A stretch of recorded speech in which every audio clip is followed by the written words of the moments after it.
Sir, കഥയമാവയിൽ ഇന്ന് എന്താണ് കഥയായിട്ട് നമുക്ക് പറയാനുള്ളത്? ഇപ്പോൾ യുക്രൈൻ ആക്രമണം നടന്നല്ലോ. 41 ബോംബറുകളെ, റഷ്യയുടെ ബോംബറുകളെ നശിപ്പിച്ചു എന്ന് പറയുന്ന 5 വ്യോമതാവളങ്ങൾ. ഇതൊരു വലിയ സർപ്രൈസ് അറ്റാക്കായിരുന്നു. അതൊരു വഴിത്തിരിവാണ്. റഷ്യ ഇനി പുട്ടിന് എന്തെങ്കിലും ചെയ്തേ പറ്റൂ, അത് മാരകമായ എന്തെങ്കിലും ആണോ എന്ന് നമ്മൾ നോക്കണം.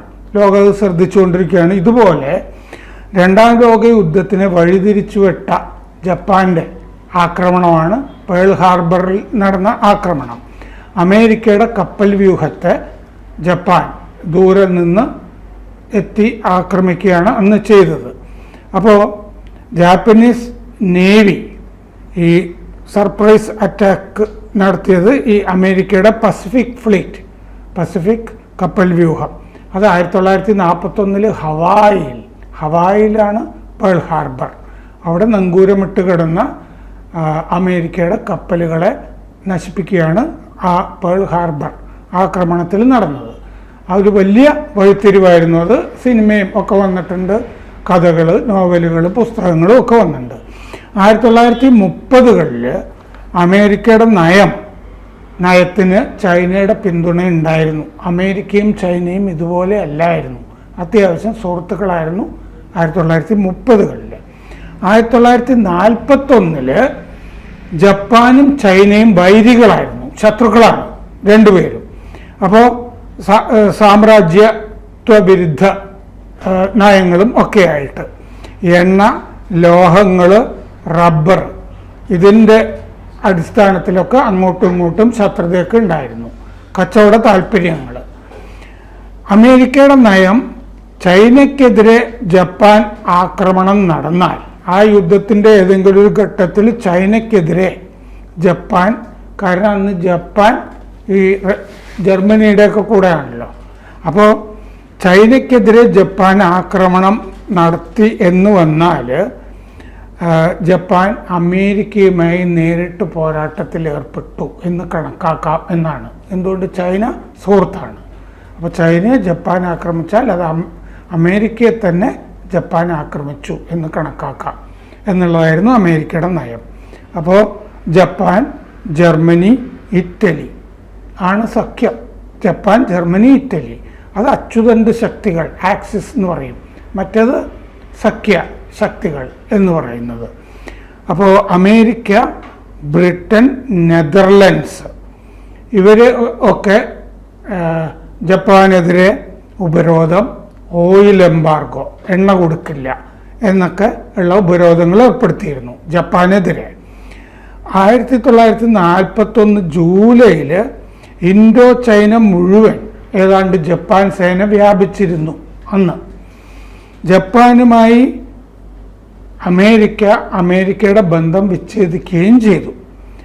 അഡ്മിറൽ ഇസോറോക്കു യമാമോട്ടോ എന്ന് പറഞ്ഞ ആളാണ് സൈനിക മേധാവി ജപ്പാൻ്റെ.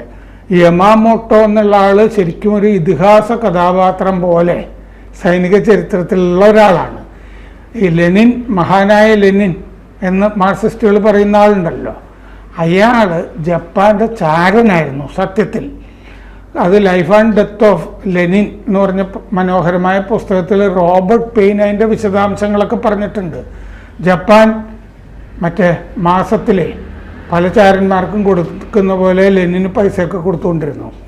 അതിൻ്റെ മധ്യസ്ഥത വഹിച്ചിരുന്നൊക്കെ ഈ യമാമോട്ടോ എന്ന് പറഞ്ഞ ആളാണ്.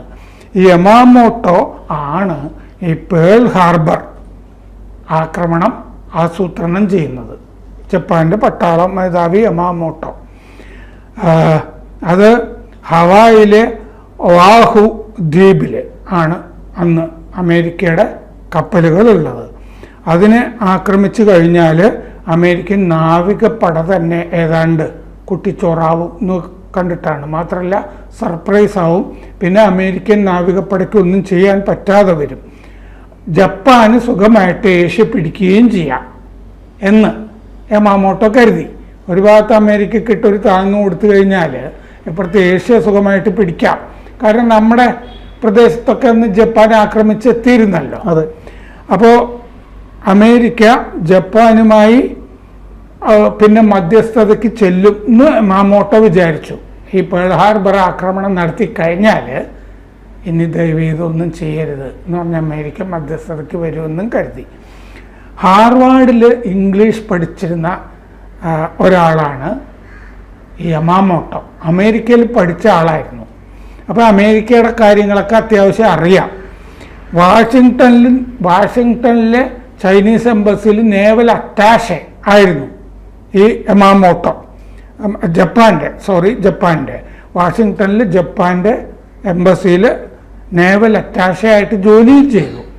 അപ്പോൾ 1919-21 അമേരിക്കയിൽ വിദ്യാർത്ഥിയായിരുന്നു യമാമോട്ടോ എന്നുള്ള കാര്യം അമേരിക്ക ഓർത്തില്ല. ആ കാലത്ത് ഈ യമാമോട്ടോയെ സഹപാഠികൾ പോക്കർ കളിക്കാനായിട്ട് ക്ഷണിക്കുമായിരുന്നു. അപ്പോൾ ഇത് പഠിക്കണമല്ലോ, പഠിച്ചിട്ട് വേണമല്ലോ അമേരിക്കക്കാരെ തോൽപ്പിക്കാൻ.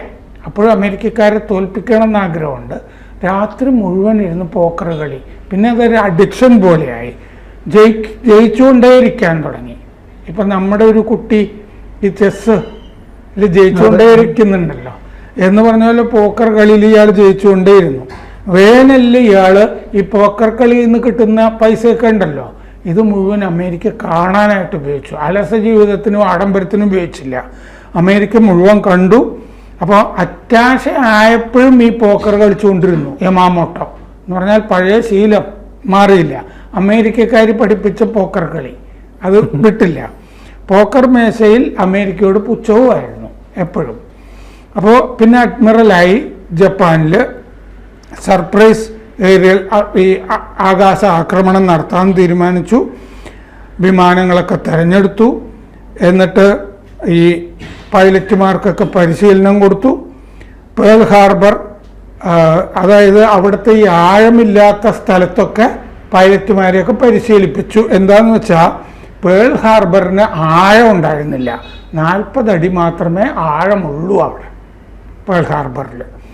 എന്നിട്ട് 1941 ഡിസംബർ 7 ആണ് ആക്രമണം നടന്നത്. 50 മിനിറ്റ് ആയിരുന്നു ആക്രമണം. രാവിലെ 7:55 മുതൽ 8:45 വരെ ആണ് ആക്രമണം നടന്നത്. കപ്പലുകളൊക്കെ ഒന്നിച്ചു കിടക്കുകയായിരുന്നു അമേരിക്കയുടെ. അപ്പോൾ ഒന്നിച്ച് ബോംബിട്ടാൽ മതിയല്ലോ, കാർപ്പറ്റ് ബോംബിംഗ് എന്നൊക്കെ പറയുന്നത്. 150 ജപ്പാൻ വിമാനങ്ങൾ പങ്കെടുത്തു.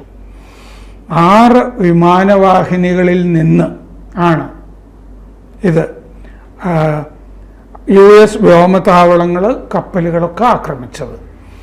1760 പൗണ്ട് ബോംബ് ഈ USS, അതായത് അമേരിക്കയുടെ വിമാനവാഹിനി ഉണ്ടല്ലോ അരിസോണ, അതിൽ കൊണ്ടുപോയിട്ടു.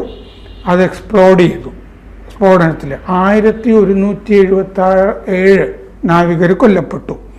ടോർപിഡോകൾ കൊണ്ട് USS ഓക്ലഹോമ മറ്റേ കപ്പൽ മുക്കി. 429 നാവികർ കൊല്ലപ്പെട്ടു. 5 മിനിറ്റ് കഴിഞ്ഞ് 160 വിമാനങ്ങൾ ബാക്കി കപ്പലുകളെയും ആക്രമിച്ചു. മൊത്തത്തിൽ 2403 അമേരിക്കൻ സൈനികർ കൊല്ലപ്പെട്ടു, നാവികർ എന്ന് പറയാം. 1178 പേർക്ക് പരിക്ക് പറ്റി. 8 കപ്പലുകൾ തകർന്നു. 188 വിമാനങ്ങളും തകർന്നു അമേരിക്കയുടെ. അടുത്ത ദിവസം അമേരിക്ക ജപ്പാനെതിരെ യുദ്ധം പ്രഖ്യാപിച്ചു. അല്ലാതെ മധ്യസ്ഥതയ്ക്ക് പോയില്ല. അതാണ് 2ാം ലോകത്തിലെ യുദ്ധത്തിലെ വഴിത്തിരിവായി മാറിയത്, ജപ്പാന്റെ തോൽവിയിലേക്കും.